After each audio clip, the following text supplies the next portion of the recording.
Mr. Speaker, the 2025 budget, as we all know, is a forecast of the future expenditures and projected revenues that the government anticipates.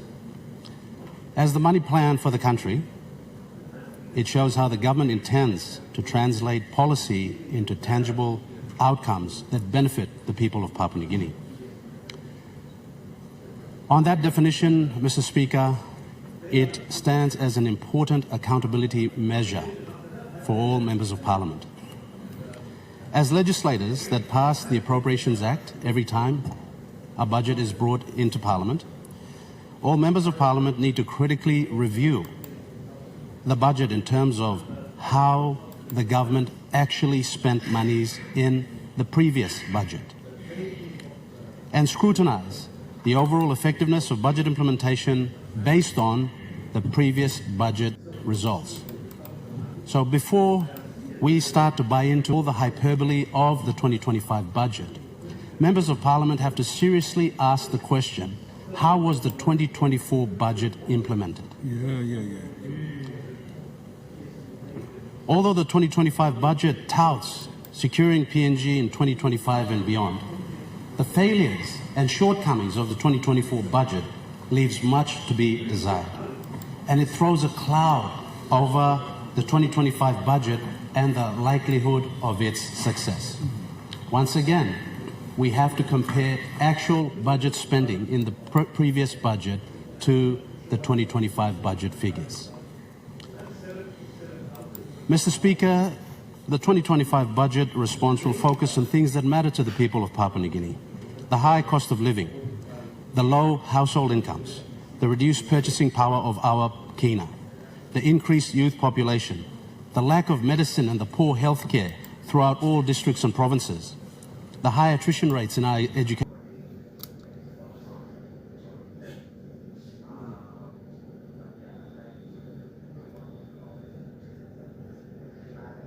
system, and the unsafe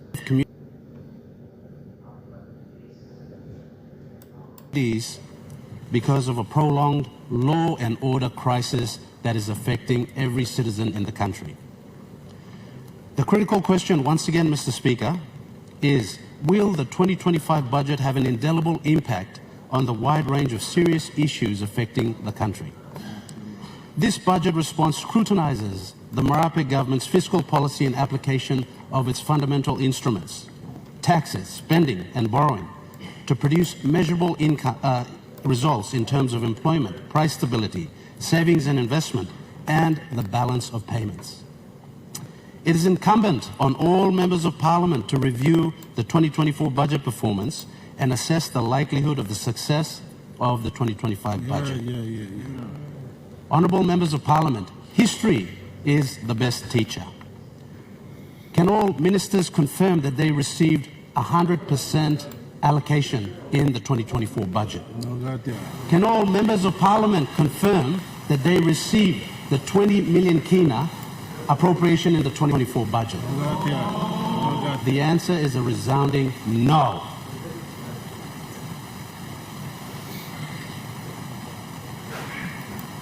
Can every member of Parliament confirm that things are better in all social services in their districts, health, education and law and order? No, we can't. All this paints a telling picture, Mr. Speaker, that there is a serious mismatch in revenue and spending. The 2024 budget has failed. Parliament did not get an opportunity to correct the constraints of effective budget implementation because the 2024 MAIFO, as per the Fiscal Responsibilities Act, was not presented in July 2024 by the good Treasurer, but submitted 5 months later, quite tardy, in November 2025. Shame on you, Mr. Treasurer. Mr. Speaker, the lack of accountability in budget performance by the Treasurer reflects a lowering of standards that cannot be tolerated because national budgets deal with public monies, Mr. Speaker. Now I bring all honourable members of the House to Table 1, key indicators from 2018 to 2025, which is derived from the Treasury Department. Table 1 will be referenced throughout my speech, but we take note of the following data that was omitted from the 2025 budget. 1. Total arrears and multi-year contracts under the Connect PNG program. Omitted. Details of sovereign guarantees, non-contingent liabilities and SOE loans. Omitted. Data on GDP per capita. Omitted. Employment data in real numbers. Omitted. This seriously questions the accuracy of the big pronouncements that the good treasurer has made in his 2025 budget speech, Mr. Speaker. Now, Mr. Speaker, I will come to the first point, inflation. Inflation is basically, Mr. Speaker, when we have a situation of too much money for too few goods. It is an evil, Mr. Speaker, that affects our people in Papua New Guinea. This is the tax that our people pay because of the government's overspending, lack of fiscal discipline, poor economic management. From Table 1, the 2024 headline inflation rate was 1.2%, and the 2025 inflation rate was expected to increase to 4.5%. The underlying inflation rate in 2024, however, Mr. Speaker, was 4.4%. Considering energy and food products that add to price volatility. Once again, reminding us that we are an import-dependent country.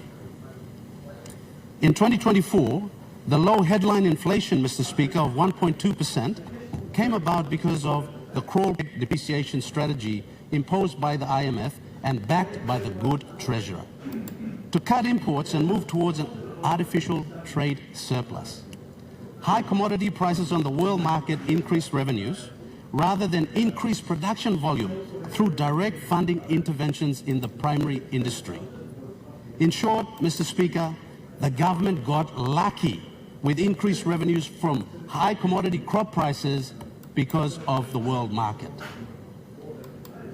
Mr. Speaker, the tripling of headline inflation in 2025 means that the rate of cost increase is expected to increase over 3 times in 2025. Combined with the Cantillon effect and exacerbated by our tough geography and the remoteness of many PNG communities, this will prolong the cost of living crisis for our people. In short, Mr. Speaker, the prices of goods and services will remain high the further away one goes from urban centers, because this government has failed to spur economic activity in all the rural centers. The SME policy has absolutely failed the people of Papua New Guinea. The 4.5% inflation, Mr. Speaker, in 2025 will have a knock-on effect to investments, savings, loans, pensions, insurance, consumer spending, employment rates, government programs, tax policies, and interest rates. In short, Mr. Speaker, inflation will show fiscal discipline. We expect that inflationary pressures will continue to exacerbate the cost of living crisis in 2025. Of particular concern, Mr. Speaker, is the nexus between inflation rates and the exchange rate depreciation. This is in the budget estimates presentation. And I quote, underlying inflation was high at 4.4% in the third quarter of 2024, 3.1 percentage points higher than the third quarter 2023, reflecting exchange rate depreciation of the United States dollar and the Australian dollar. This is the effect that the IMF's crawl peg depreciation is having on inflation. Treasury, in short, Mr. Speaker, has lost control of inflation and currency depreciation in the country. In 2025, inflation will triple, and the exchange rate will continue its downward spiral, meaning that the government will have to pay at least 7% to raise money for the budget. In addition, the public are also facing not just higher costs of inflation, but a higher interest rate in the Kina facility rate going up to 4% from 3.1%. This will make borrowing and investments more difficult. Papua New Guinea, Mr. Speaker, remains vulnerable to external shocks and global market forces, and the protracted cost of living crisis for our people, especially in the rural communities where the bulk of our people live, will continue. A key example, Mr. Speaker, is to bring all members of Parliament to consider, with empathy, the plight of our people. Let's consider an average Papua New Guinean, Mr. Speaker, that's earning 500 kina a fortnight. This person buys a bag of rice. Thanks to inflation and the mismanagement of the economy by the treasurer, a 10-kilo bag of rice now costs 100 kina. If you buy tin fish and other basic household items that cost another 200 kina, this individual, Mr. Speaker, is left with 200 kina for rent, transport, other meals, and sundry expenses, including diapers. This creates a vicious cycle for our people who are enslaved by loan sharks, charging them 50% or 100% interest on loans on the black market. This is the reality of Papua New Guineans that we all know and can relate to. Trying to feed a family, Mr. Speaker, on 500 kina per fortnight, under these cost of living pressures, trying to pay for school fees and meet social obligations, as is the custom in PNG culture, is not achievable for the bulk of our population.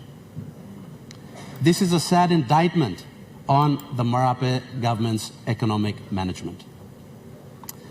Third, the Bank of Papua New Guinea, our central bank.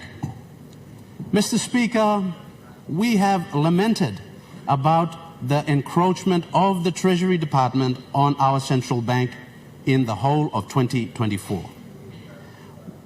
Treasury's encroachment of the Bank of Papua New Guinea is counterproductive and it is illegal, Mr. Speaker.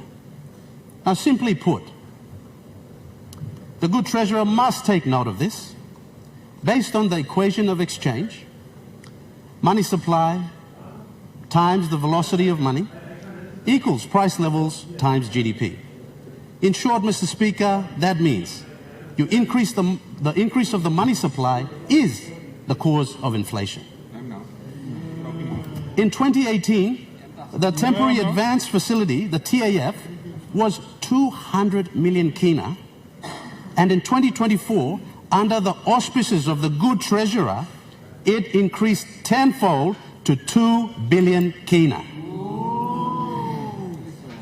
Mr. Speaker, the printing of money or the use of quantitative easing as a tool for resourcing the budget is elusive, and it promotes insidious inflationary effects by directly increasing prices through an increase of the money supply.